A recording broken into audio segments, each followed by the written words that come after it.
So the manual itself has an awful lot of strategies, an awful lot of information, but what we've heard back from many family members is it would be helpful to have essentially an enactment or be able to see some people working through some of the strategies and some of the issues that the guide describes in quite a good amount of detail. So in these brief videos are some family members working with their loved one to put some of these strategies in place. And we try and show a little bit of the diversity of the illness and diversity across the domains of severity. Some people are greatly affected by the illness, some people less so, but it's still getting in the way. And we're hoping to show this enactment and really emphasize the collaborative nature of the approach. This is not about telling a person what to do. This is about coming together on strategies that the person will be supported with as they really actively engage in trying them out. And what we hope to provide are some very helpful suggestions as you move forward in this process. Some pieces might be quite familiar, some might be new, but that's what this guide is about, and that's what these videos are about, is trying to demonstrate how best to engage in the sorts of approaches that will help a person move forward with their recovery. So as I mentioned, schizophrenia is an illness that has many different kinds of presentations. So by that I mean a person with the same diagnosis or people with the same diagnosis might need more or less support, and the illness itself sort of is experienced and seen in a few different ways.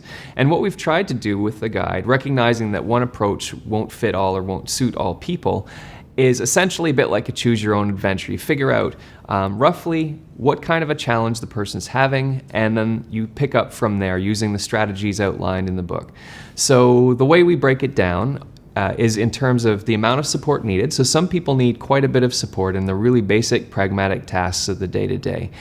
Other people need less support in that and a bit more in the direction of going to work, going to school, having relationships.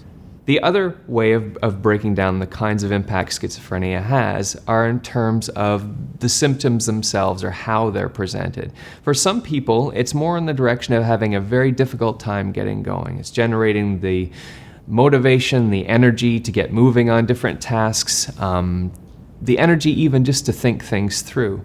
So that is one area of focus, and we provide a number of strategies that really address those difficulties in getting started. Another way that the illness can present itself is a person has less trouble getting going, but more difficulty in the direction of getting disorganized. So starting many different tasks, losing track of them, pieces half finished, and tasks not done in the best way that they might have been done, or the way that the person would like to see them seen through. Then we refer to that as the disorganized category, and we have a range of approaches that go along with that. So that's the way we break it down. More support, less support, difficulty getting started, and tending to get disorganized. Now we recognize that people won't necessarily all fit into categories very neatly, but roughly that's how we've broken it down to ideally help you figure out the best starting point and course with the person you're supporting.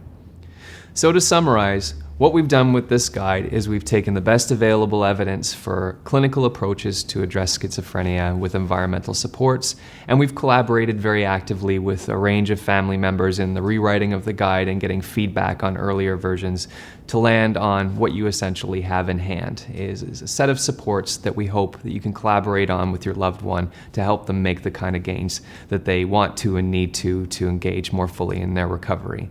So please enjoy the videos. We hope you find both the videos and the guide helpful.